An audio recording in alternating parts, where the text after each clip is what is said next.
The most plugged-in man in the NFL gives his opinion on what he thinks the Chicago Bears will do, and we talk about a new mock draft scenario that is becoming more and more popular amongst the experts next on the Unbearable Sports Podcast. We're going to take the North and never give it back. So that's a good pick. You get the corner. I got to go bold, right? I got to go bold for this. Yeah, she's got some nice. Welcome back to the Unbearable Sports Podcast. I'm your host, Brad Barron. Make sure to like and subscribe out there on YouTube and rate the show 5 stars everywhere that you get your podcasts, especially Apple Podcasts, because you can win this guy right here, a Darnell Wright jersey when we reach 58 5-star reviews out there on Apple Podcast.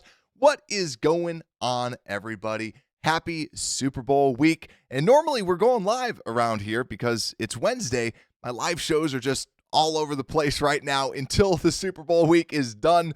Then we'll kind of get back to our normal Sundays and Wednesday live shows. But just wanted to get an episode out to just kind of break down the different rumors, the things that are just kind of being said around the league about the Chicago Bears, because there's a lot of talk about the Bears. George Kittle saying, hey, the Bears should keep Justin Fields, and a lot of people saying keep Justin Fields. But before we get into that, I want to break down the whole trade rumor, right? Because of this guy up here, Cliff Kingsbury, being the offensive coordinator for the Washington Commanders, all of a sudden us Bears fans, some of us went into a tizzy, started freaking out a little bit, but let's calm down. We talked about this a little bit on Monday, but I just want to reaffirm this and just kind of state it again, that with Cliff Kingsbury going to the Commanders, the reason why was because he wanted a 3-year deal, and even Adam Schefter talked about this too. He wanted a 3-year deal, and the Raiders declined not to give him a 3-year deal. Because of that, he now is over with the Commanders, and now he's the offensive coordinator. Now, obviously, there's the connections to Caleb Williams, but keep in mind who has the first pick in the draft. And we'll talk about the whole strong arming thing a little bit later and what experts and what insiders have been saying about that exact scenario. But I think for anyone out there that is nervous about it, if anything, this benefits the Bears. I don't know why people are mad about it, because Kingsbury, his guy is Caleb Williams.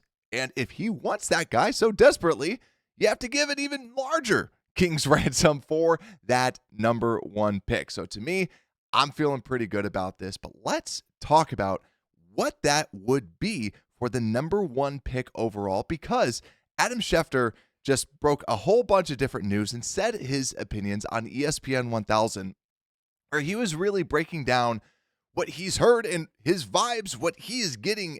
And this is the most plugged in man in the NFL. Like, Adam Schefter knows all, but also Michael Lombardi and Rappaport, they've kind of shared very similar sentiment. But he was asked one specific question about what is the price for that number 1 pick.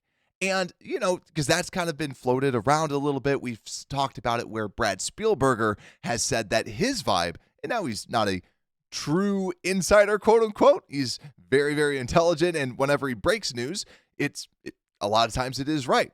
And what Adam Schefter said is that the minimum for the number 1 pick will be 2 first-rounders.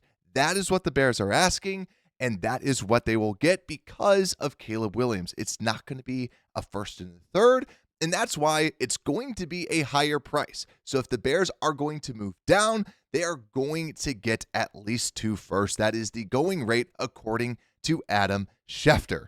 And if anyone disagrees, bring that up with Shefty. Good luck fighting that. But as a Bears fan, that feels good because it just kind of shows what type of a position that the Bears are in. If they opt to go with Marvin Harrison Jr., you get 2 firsts at least, and then you get more stuff. And if you you go with Caleb Williams, you could arguably, as Shefty called him, generational prospect, as some people are seeing him that way. He's got a very talented arm. I still don't consider him a generational prospect. Consider him an elite prospect, but not generational in just my humble opinion. But let's go into what people are saying, though. But, Brad, what about the whole power play? Like, we're going to have Caleb Williams, and he's going to all of a sudden be like, no, I'm not going to play for the Bears. I'm going to pull an Eli Manning. What do the people closest to him have to say? And Lincoln Riley, we said this on Monday as well. Lincoln Riley said, no, that's not him. That's not him. And the people that know him are saying stop the rumors. And you hear Michael Lombardi, Ian Rappaport, Adam Schefter, the people that are plugged in, the people that have the inside information are saying that these are just, that they're not true, that there's nothing that has substance about him not wanting to play for the Chicago Bears.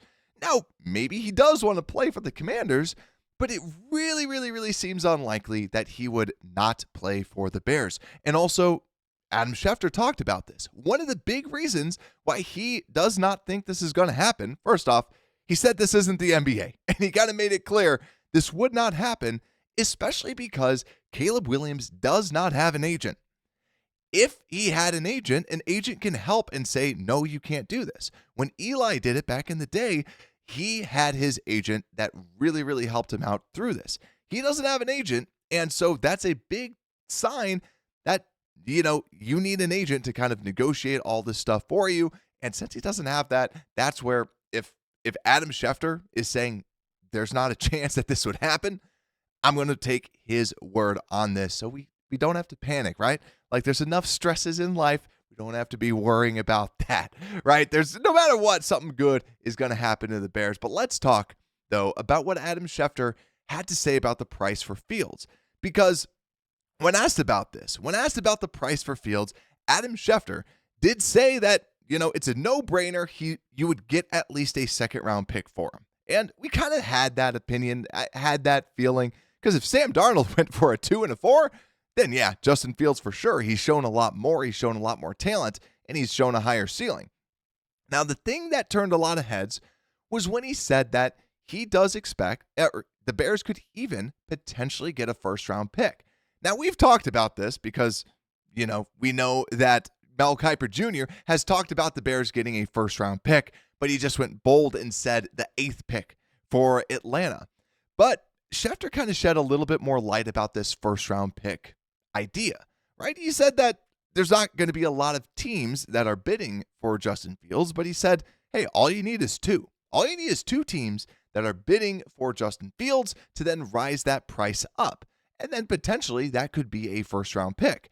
Now, he broke this down on another episode like a month ago, where we talked about where would they potentially get that pick. Now, a lot of them are in the top 16, where if the Bears could get that, awesome.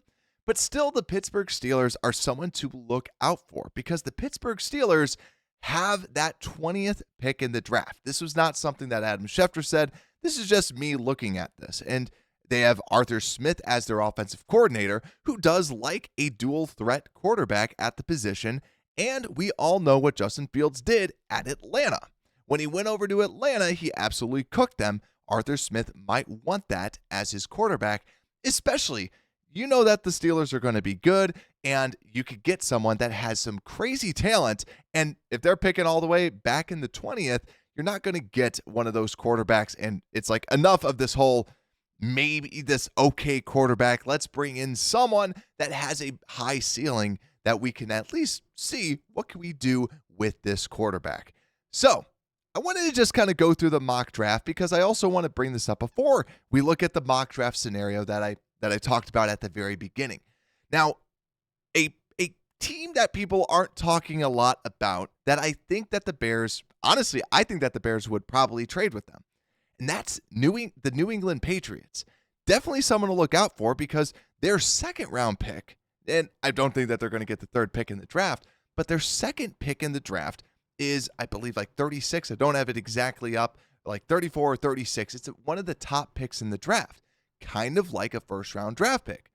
And when you hear what Gerard Mayo said, he wants to take the best player, and he kind of had a little smirk.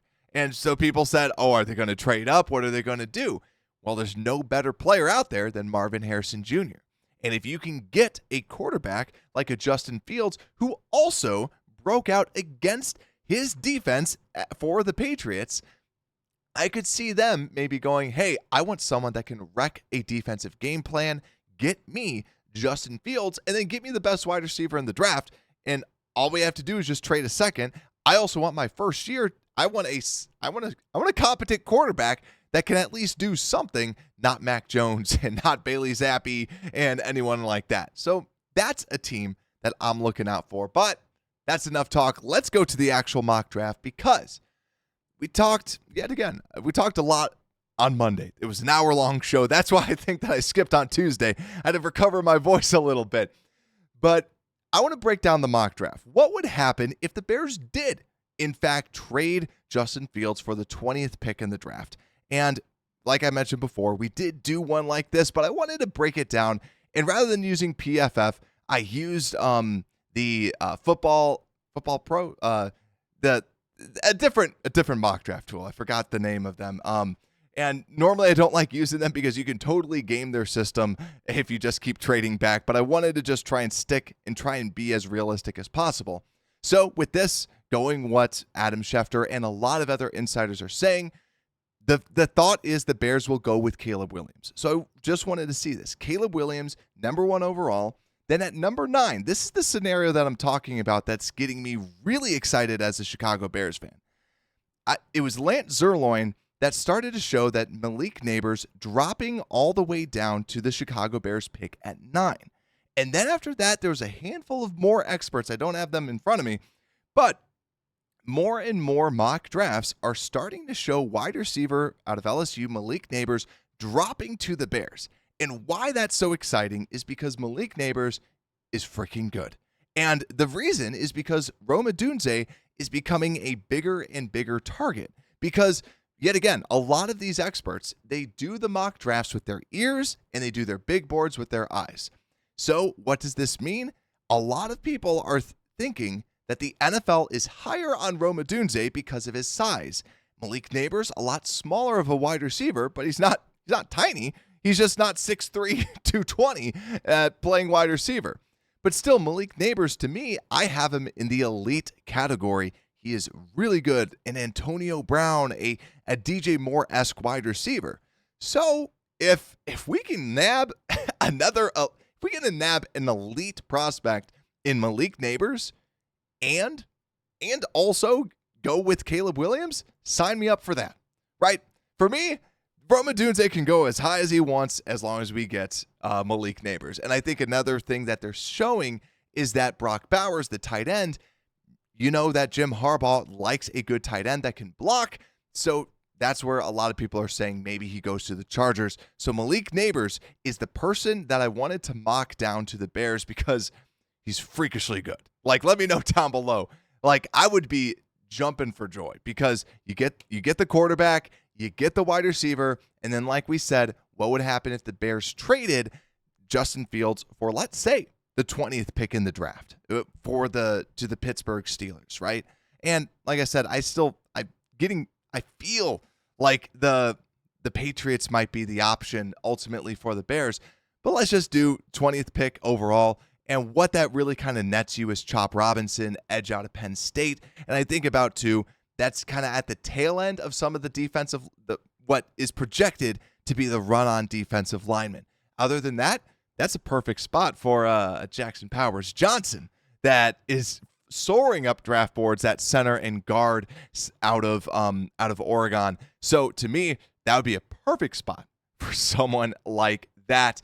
But in my mock draft, though, I ended up just kind of filling out the rest of the roster. Cedric Van Pran, center out of Georgia. Marshawn Lloyd, running back out of USC. Christian Jones, tackle out of Texas, just kind of good, solid foundation backup replacement for Larry Borum. And then Brendan Rice, wide receiver out of USC. Obviously, all these mock drafts have just different things. I was surprised Brendan Rice was so lowly ranked, but got him as a Caleb Williams receiver. But this is what happens if the Bears could trade Justin Fields for a first-round pick. And let me know, too, like if you are a Justin Fields supporter, a big Justin Fields fan, does trading him for the 20th pick in the draft make you feel good? Or are you still like, no, not going to happen, not going to do it, right? Let me know down in the comments because I really am curious just for like those, like the true diehard, the Fields cultist or whatever people call them. Yeah, like if you're that, does that change your mind at all? Like what is enough for you to get off of Justin Fields, right? Just kind of curious out there, but let me know what you think But also make sure to like and subscribe if you're watching this video all the way through. I definitely appreciate it. Also, click the link down in the description, and you can enter to get a Darnell Wright jersey. Just download the podcast. And with that, Unbearable Sports Podcast, we are out.